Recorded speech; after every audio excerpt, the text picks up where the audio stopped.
Pemerintah Kabupaten Banjarnegara meluncurkan program inklusif System for Effective Eye Care atau IC guna menekan tingginya kasus katarak di Banjarnegara. Tercatat terdapat 9.500 masalah kesehatan mata ditemukan yang didominasi kasus katarak. Peluncuran program IC menjadi langkah pemerintah Kabupaten Banjarnegara bersama Yayasan Satu Karsa Karya (YSKK) dalam menangani masalah kesehatan mata. Data tahun 2025 tercatat ada sekitar 9.500 kasus gangguan mata di Banjarnegara yang didominasi oleh kasus katarak. Program ini menjaring keluhan mata menyeluruh bagi pelajar di tingkat sekolah dasar dan sekolah menengah pertama, baik negeri maupun swasta hingga masyarakat di setiap desa. Hasil temuan kasus dapat segera ditangani di kabupaten atau dirujuk sesuai kondisi yang dialami pasien. Program IC yang berjalan 5 tahun akan menjangkau 278 desa dan kelurahan, 35 puskesmas, semua rumah sakit pemerintah dan swasta, serta 1.000 lebih SDMI, 143 SMP MTS, dan 3 SLB yang ada di Banjarnegara. Bupati Banjarnegara Amalia Desiana mengatakan pihaknya mengutamakan deteksi dini menjaring keluhan yang berhubungan dengan keluhan mata, mulai dari siswa SD dan SMP, baik negeri maupun swasta hingga desa. Kami mengutamakan deteksi dini, jadi kita menjaring terkait dengan keluhan-keluhan yang berhubungan dengan penglihatan.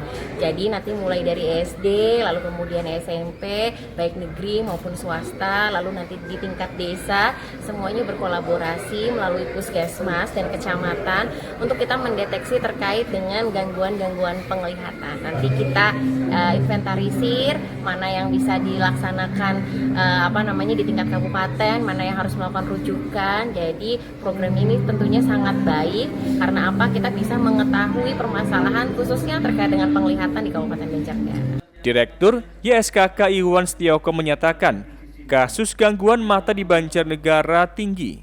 Data tahun 2025 mencapai 9.500-an kasus terbanyak yaitu katarak.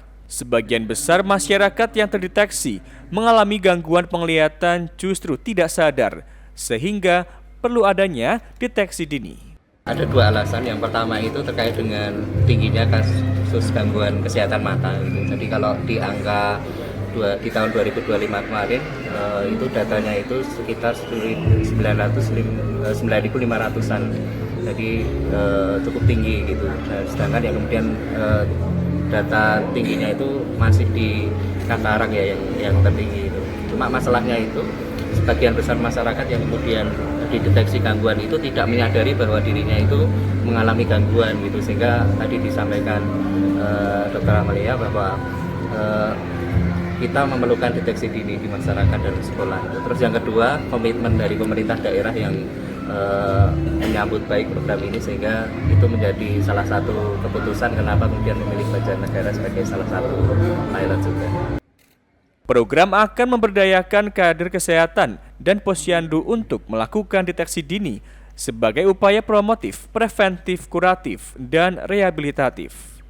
Dari Banjarnegara, Darno, Satelit TV mewartakan.